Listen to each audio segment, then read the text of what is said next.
आगामी स्थानिक स्वराज्य संस्थेच्या निवडणुका असतील किंवा महानगरपालिकेच्या निवडणुका, या सर्व निवडणुकांमध्ये मनसे आणि शिवसेना उद्धव ठाकरे यांची युती खरं तर राज्यभरातली चर्चेचा विषय आहे।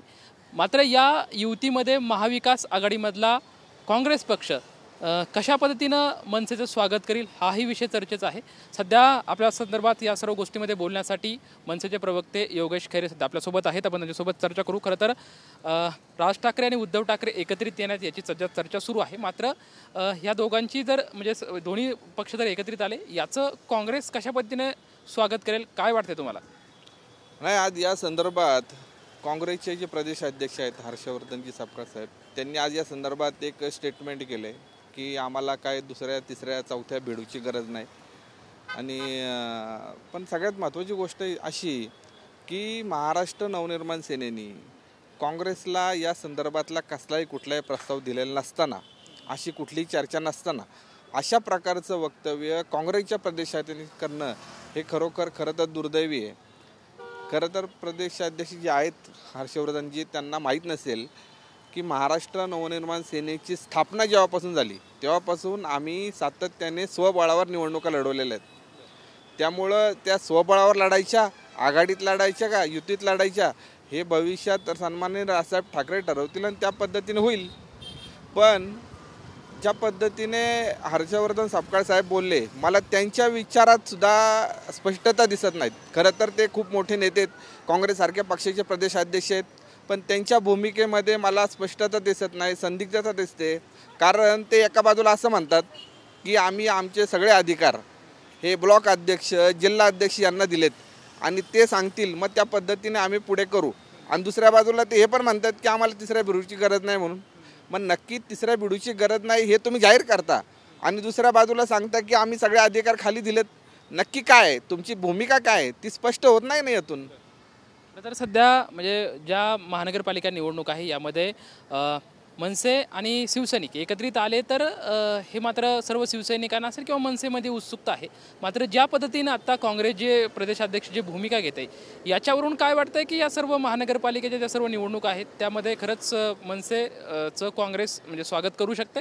तुम्हाला काय वाटतं? आता त्या संदर्भातली भूमिका तर त्यांनी आज त्या पद्धतीने सांगितली। आता भविष्यात त्यांच्या म्हणण्यानुसार त्यांच्या शाखा ब्लॉक अध्यक्ष असतील, जिल्हा अध्यक्ष असतील आणि त्या संदर्भातले त्यांचे काय भूमिका येतील त्यावेळी ते ठरवतील आणि त्यावेळी सांगतील, त्यानंतर आम्ही सांगू ना या संदर्भात। आणि त्यांनी सांगितलं ना त्यांच्या भूमिका दिल्लीत ठरतात, आता त्यांच्या दिल्लीत ठरत असतील, आमच्या मुंबईत शिवतीर्थावर ठरतात। आणि कसं आहे, शिवसेना उद्धव बाळासाहेब ठाकरे यांचा पक्ष आणि मनसे यांच्या संदर्भातल्या ज्या युतीच्या चर्चा सगळीकडे महाराष्ट्रामध्ये चालू आहेत, तर या संदर्भातले निर्णय सन्माननीय राजसाहेब ठाकरे घेतील। पण एक नक्की आहे की ज्यावेळेस कुठल्याही दोन संघटना असतील, दोन पक्ष असतील, हे ज्यावेळेस एकत्रितपणे कुठल्याही निवडणुकीला सामोरे जातात त्यावेळेस ते साहजिकपणे दोघांची ताकद वाढलेली असते, एकत्रित ताकद वाढतेच आणि त्या पद्धतीचे रिझल्ट पण येतात। पण काँग्रेसची भूमिका काय हे आज जर प्रदेशाध्यक्ष त्यांच्या अशा पद्धतीने सांगत असतील तर आजची त्यांची भूमिका त्यांनी आता ते जबाबदार व्यक्ती आहेत त्यांनी सांगितली। भविष्यात काय होईल आणि भविष्यात त्यांची भूमिका परत बदलेल किंवा वेगळी असेल आता ते भविष्यात ठरेल। मात्र सध्या राज ठाकरे उद्धव ठाकरे एकत्रित येण्याची जोरदार चर्चा सुरू आहे। मात्र या गोष्टीवरती अद्यापही शिक्कामोर्तब झालेला आहे। म्हणजे दसरा मेळाव्यामध्ये सुद्धा या गोष्टीची चर्चा होईल असं वाटलेलं होतं, मात्र ते गोष्टी झाल्या नाही। तुम्हाला मनसैनिक आहात तुम्ही, काय वाटतंय की आगामी काळामध्ये कधी हे सर्व स्पष्ट अधोरेखित होईल? नाही, हे कशा आहेत, ह्या बघा, ह्या दोन राजकीय पक्ष एकत्रितपणे येणं ह्या संदर्भातले जे काय आमच्या पक्षाची जी भूमिका आहे ती सन्माननीय राजसाहेब ठाकरे ठरवतील, ते स्पष्ट करतील आणि ते जाहीर करतील।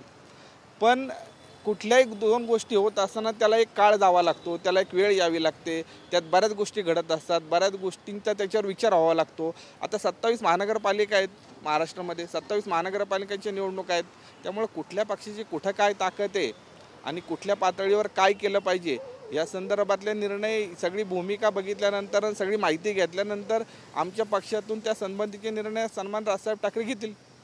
राज्यभरातल्या वेगवेगळ्या महानगरपालिकेत वेगवेगळा निर्णय होऊ शकतोय। मात्र पुण्यामध्ये जर सोबत काँग्रेस असेल तर त्याचा फायदा निश्चितच होईल। मात्र इथल्या काही स्थानिक काँग्रेस नेत्यांसोबत तुमची काही चर्चा किंवा त्यांच्याकडून चर्चा किंवा युतीच्या संदर्भात असं काही एकमत किंवा संगनमत काय आहे? नाही, आत्ताच्या क्षणाला अशा संदर्भातल्या पुणे, तुम्ही जे पुणे सांगताय, पुणे शहरात या संदर्भातल्या चर्चा कुठल्याही पातळीवर चर्चा सुरू आहेत अशी माझी माहिती नाही.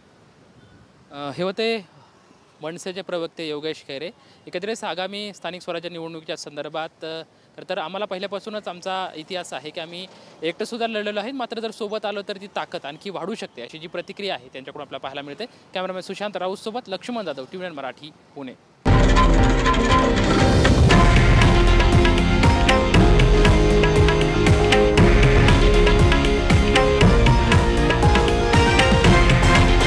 हे आहे देशातील नंबर 1 न्यूज नेटवर्क आणि आपण पाहत आहात TV9 मराठी, एकमेव.